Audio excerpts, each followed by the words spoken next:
जय हिंद साथियों, जीके जी सेशन में आपका स्वागत है। आज यह 8वां पार्ट देखेंगे। आइए देखते हैं, कुछ महत्वपूर्ण प्रश्न देखेंगे। पहला क्वेश्चन है, किसने कहा था कांग्रेस याचना करने वाली संस्था है? तो कांग्रेस जो याचना करने वाली संस्था के बारे में कौन कहा था? बिपिन चंद्र पाल। देखिए दोस्तों, कांग्रेस की स्थापना 1885 ईस्वी में किया गया था और 1885 ईस्वी में 31 दिसंबर को कांग्रेस की स्थापना किया गया था। उस समय जो भारत के जो गवर्नर जनरल थे, जिसको वायसराय भी कहा जाता था, तो वह जो है डफरिन थे। लॉर्ड डफरिन के समय में 1885 ईस्वी में कांग्रेस की स्थापना किया गया था। कंठोपनिषद जो है किस वेद का उपनिषद है? कंठोपनिषद यह यजुर्वेद का उपनिषद है, कंठोपनिषद। इसी कंठोपनिषद में यम और नचिकेता के मध्य जो है वार्तालाप जो की गई है, उनका वर्णन किया गया है। भारत में हरित क्रांति की जो शुरुआत हुआ था 1967-68 में दोस्तों। हरित क्रांति की शुरुआत 1967-68 में, जबकि द्वितीय हरित क्रांति की शुरुआत 1983-84 ईस्वी में किया गया था। वाई के अलग समिति संबंधित है गरीबी से। वाई की अलग समिति किससे संबंधित? यह गरीबी से। अन्नपूर्णा योजना की शुरुआत 2000 ईस्वी में होता है। अन्नपूर्णा योजना 2000 ईस्वी में। भारत में गुणवत्ता के दृष्टिकोण से एगमार्क एक्ट जो आया था, एगमार्क एक्ट, यह जो है लागू हुआ था 1937 ईस्वी में। गुणवत्ता के लिए पूर्ण जो है कि सामग्री के लिए दिया जाता है एगमार्क जो मानक चिन्ह होता है, और इसके लिए जो एक्ट आया था एगमार्क एक्ट, यह लागू हुआ 1937 में ही। जल जो है गैस मिश्रण है CO+H2 का, CO+H2 का जल गैस। गुणसूत्रों में क्या होता है? DNA plus protein. गुणसूत्र में DNA और प्रोटीन। देखिए दोस्तों, देखेंगे लॉर्ड कैनिंग। लॉर्ड कैनिंग का जो शासन है 1856 से लेकर के 1862 ईस्वी तक लॉर्ड कैनिंग रहते हैं, और यह जो है भारत के अंतिम गवर्नर जनरल तथा प्रथम वायसराय लॉर्ड कैनिंग थे। इसके समय में विधवा पुनर्विवाह अधिनियम लागू हुआ 1856 ईस्वी में। विधवा पुनर्विवाह अधिनियम लागू 1856 ईस्वी में। भारत शासन अधिनियम 1858 के अंतर्गत मुगल सम्राट के पद को समाप्त कर दिया गया था। कब? 1858 ईस्वी में मुगल सम्राट के पद को समाप्त कर दिया गया था लॉर्ड कैनिंग के समय। 1857 ईस्वी का महत्वपूर्ण जो विद्रोह है, जिसकी शुरुआत मेरठ से होती है, यह भी लॉर्ड कैनिंग की महत्वपूर्ण घटना है। भारतीय दंड संहिता 1858 ईस्वी बनाया गया, जो कि लागू 1859 ईस्वी में। भारत में महालेखा परीक्षक पद का सृजन भी जो है लॉर्ड कैनिंग के समय में ही किया गया था, और लॉर्ड कैनिंग के समय में ही भारत परिषद अधिनियम जो है 1858 आया था, जिसके तहत गवर्नर जनरल को जो है का पद नाम बदल करके वायसराय कर दिया गया था। प्राचीन स्मारक अधिनियम 1904 ईस्वी में कर्जन के समय में आया था, जबकि आर्थिक सुधार का अग्रदूत डॉक्टर मनमोहन सिंह को कहा था। आर्थिक सुधार के अग्रदूत डॉक्टर मनमोहन सिंह, जबकि भारत के आर्थिक सुधार का जनक VP नरसिम्हा राव को कहा था। भारत में आर्थिक सुधार के जनक VP नरसिम्हा राव। दुर्लभ मुद्रा किसे कहते हैं दोस्तों? दुर्लभ मुद्रा जो है विकसित देशों की मुद्रा को दुर्लभ मुद्रा कहते हैं। विकसित जो है देशों की मुद्रा को दुर्लभ मुद्रा कहते हैं। नाबार्ड की अगर बात करें तो 1982 ईस्वी में नाबार्ड की स्थापना हुआ था। कृषि संबंधित है, और यह जो छठी पंचवर्षीय योजना में, इसका कार्यकाल छठी पंचवर्षीय योजना 1980 से 85 तक था। इसी के मध्य जो है नाबार्ड की स्थापना होती है 1982 ईस्वी में। सार्क, तो सार्क का फुल फॉर्म है South Asian Association for Regional Cooperation. SAARC की स्थापना की बात करेंगे 7-8 दिसंबर 1985 ईस्वी को सार्क का स्थापना किया गया था। एशिया के जो 7 देश, एशिया के कुल कितने देश हैं सार्क में? 7 हैं। भारत, पाकिस्तान, श्रीलंका, नेपाल, बांग्लादेश, मालदीव, भूटान। अफगानिस्तान को शामिल होने से अब इसके सदस्यों की संख्या कुल 8 हो गई है। तो वर्तमान अगर पूछ देगा तो 8 देश, यानी कि अफगानिस्तान भी इसमें शामिल हो चुका है। द्रव के ताप बढ़ने पर, द्रव का अगर ताप बढ़ाएंगे तो पृष्ठीय तनाव क्या होगा? कम होगा। द्रव का तापमान बढ़ाएंगे, पृष्ठीय तनाव कम होगा। क्रांतिक ताप पर यह क्या होगा? शून्य हो जाएगा। क्रांतिक ताप पर जो है पृष्ठीय तनाव शून्य हो जाता है।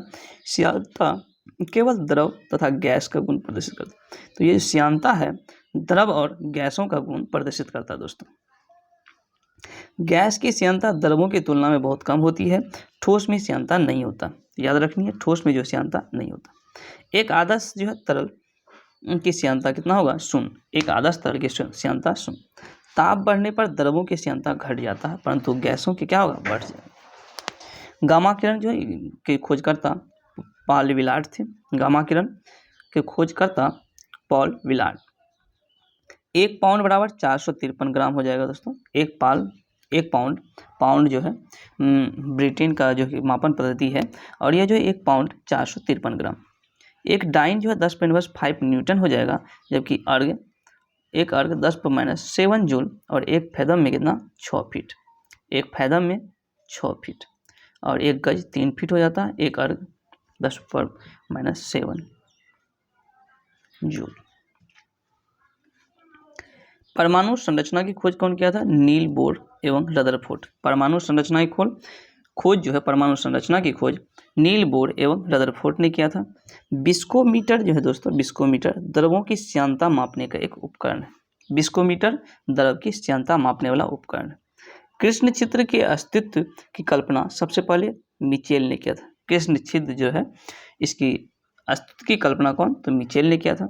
रेडियो सक्रियता, इसकी खोज हेनरी बेकरेल और पी क्यूरी ने किया था, तथा एम क्यूरी। तो Henri Becquerel, P Curie, M Curie ने रेडियो सक्रियता की खोज की थी। और रेडियो सक्रियता की माप जो किया जाता है जीएम काउंटर्स। अब है नियंत्रित श्रृंखला अभिक्रिया। नियंत्रित श्रृंखला अभिक्रिया, देखिए नियंत्रित श्रृंखला अभिक्रिया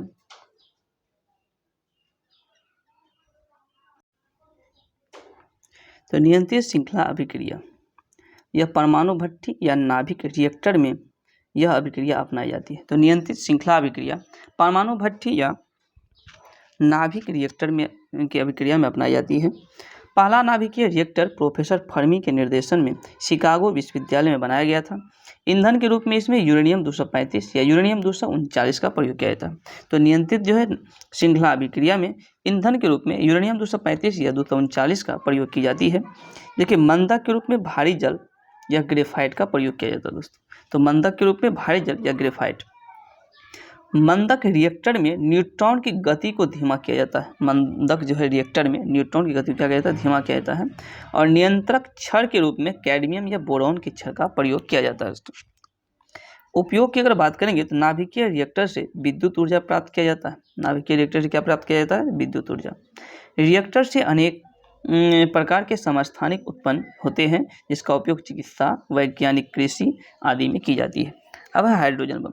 तो हाइड्रोजन बम की जहाँ तक अगर बात करेंगे, इसका विकास जो हाइड्रोजन बम का विकास एडवर्ड टेलर ने 1952 ईस्वी में किया था, और यह नाभिकीय संलयन पर आधारित है हाइड्रोजन बम।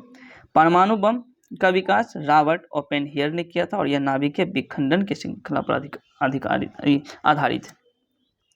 ट्रांजिस्टर का आविष्कार दोस्तों, ट्रांजिस्टर का जो आविष्कार है बार्डिन तथा WH बेटन ने किया था। तो बेटन ने किया था और बार्डिन ने ट्रांजिस्टर एक बिंदु संपर्क ट्रांजिस्टर था। पहले संधि ट्रांजिस्टर का आविष्कार विलियम शॉकले ने 1951 ईस्वी में किया था। पहले संधि ट्रांजिस्टर का आविष्कार। अति चालकता की खोज 1911 ईस्वी में कैमरलिंद ओन्स ने किया था। अति चालकता की खोज। जबकि सौर सेल जो है मूल रूप से पीएन संधि होती है। सौर सेल मूल रूप से क्या होता है? पीएन संधि। यह फोटो डायोड के सिद्धांत पर काम करता है। तो सौर सेल किस सिद्धांत पर? तो यह जो फोटो डायोड के सिद्धांत पर काम करता है। अब प्रकाश उत्सर्जक डायोड, जिसको LED बोलते हैं, प्रकाश उत्सर्जक डायोड। इसका आविष्कार निक होलोनियाक ने किया था। प्रकाश उत्सर्जक डायोड निक होलोनियाक। यह विद्युत ऊर्जा को प्रकाश उत्सर्जक डायोड जो है, जिसको LED बोलते हैं, यह विद्युत ऊर्जा को प्रकाश ऊर्जा में बदल देता है। नेक्स्ट है दोस्तों, अस्थायी चुंबक बनाने के लिए नर्म लोहा का प्रयोग किया जाता है। अस्थायी चुंबक नर्म लोहा का प्रयोग, जबकि अस्थायी चुंबक इस्पात का प्रयोग। अस्थायी चुंबक बनाने के लिए इस्पात का प्रयोग करेंगे। प्रकाश के कणिका मॉडल कौन दिया था? तो दकार्ते ने दिया था 1637 ईस्वी में, प्रकाश के कणिका मॉडल। और यह स्नेल के नियम का उल्टा यानी कि व्युत्पन्न है। प्रकाश के कणिका मॉडल किसका उल्टा? स्नेल का नियम का उल्टा। प्रकाश के तरंग सिद्धांत, यह जो है क्रिस्टियन हाइगेंस ने दिया था दोस्तों, प्रकाश के तरंग सिद्धांत। प्रकाश की चालकता की अगर बात करेंगे तो निर्वात में 3 × 10⁸ मीटर पर सेकेंड, जबकि जल में 2.25 × 10⁸ मीटर पर सेकेंड होता है प्रकाश की चालकता। तो निर्वात में सबसे अधिक हो गया 3 × 10⁸ मीटर पर सेकेंड, जबकि जल में 2.25 × 10⁸ मीटर पर सेकेंड, तारपीन के तेल में 2.04 × 10⁸ मीटर पर सेकेंड, कांच में 2 × 10⁸ मीटर पर सेकेंड, नायलॉन या रॉक सॉल्ट में 1.96 × 10⁸ मीटर पर सेकेंड होता है दोस्तों। प्रकाश के व्यतिकरण का प्रयोगात्मक रूप से दर्शाया था सबसे पहले कौन? तो थॉमस यंग ने प्रकाश के व्यतिकरण को प्रयोगात्मक रूप से दर्शाया था सर्वप्रथम कौन? तो थॉमस यंग ने दोस्तों। तो आज का क्लास यहीं तक। अगर आपको यह वीडियो पसंद आया तो कृपया लाइक, कमेंट और सब्सक्राइब जरूर करें। Thank you.